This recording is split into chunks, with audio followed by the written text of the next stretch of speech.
Oh, wala na akong visa, nag-expire na visa ko. Tinitira na naman ako sa kabila, nakakatakot. Okay, magandang gawin. Hindi. Madaming laban na naman sa MP, tapos yung mga ibang fighter ng MP, marami na namang laban. Kailangan kong gumawa ng paraan. Okay.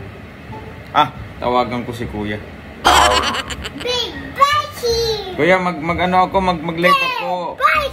Mag-live ako, mag-akyat ka ha. Sige. Tawagan ko si Kwan, tawagan ko si Ma'am. Si Ma'am Riri. Oo, tawagan ko, sabihin ko mag-akyat din, mag-live tayo. Ma'am, kumusta ma'am? Kumusta kayo ma'am, Riri? Oo. Akyat kayo ma'am, mag-live kami, para lang gawa pa ng ingay ba? Para, sige, okay. Kita tayo. Mag-live ako, siguro mga 10 minutes. Sige ma'am. Sino ba nagsabi na yung laban nyo sa South Korea yung laban nyo? Sino may sabi nun?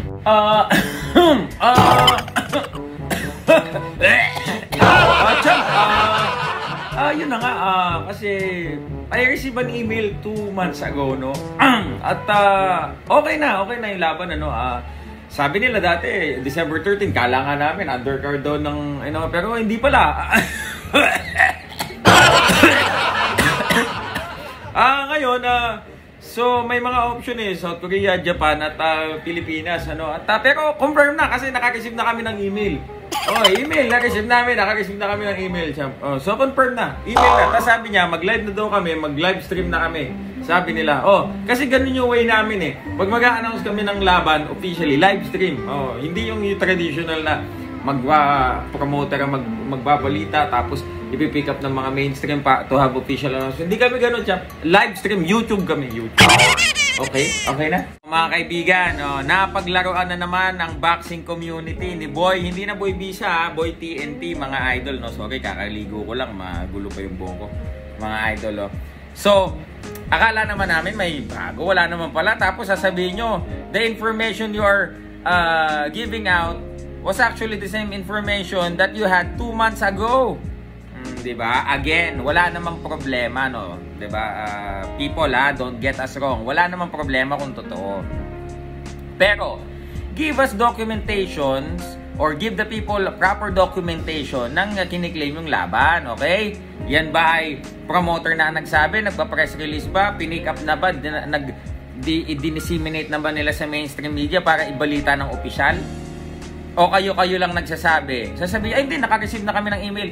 An email is not a guarantee, mga idol, na ang laban ay or meron ng laban na talagang magaganap. Hanggat walang black and white na kayong pinipirmahan, doon lamang, kami nga kahit pa yan verbally 100% na, pero wala pa rin yung black and white kontrata or any documentation or official press release statements. Wala pa rin yan, maging mapagmatsyag po tayo. Anong sabi ng mga mainstream nila, Sir James Siasat? Kung yan ay totoo, kami ang unang makakaalam yan. Bakit? Papasahan kami yan pag pina-press release yan. Alam yan ng mga taga-mainstream, alam yan ng mga legit. Okay? Kapag hindi ka legit, kapag naniniwala ka sa fake news, alam na. Diba? Again, walang problema kung totoo.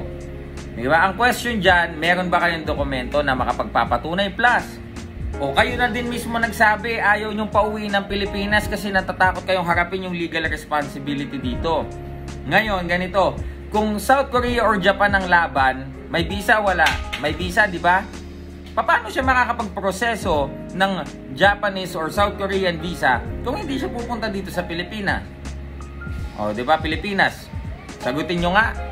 O, di ba, wag nyo kasing paasahin ng tao. O, bakit? Dahil expired na visa ni Boy TNT.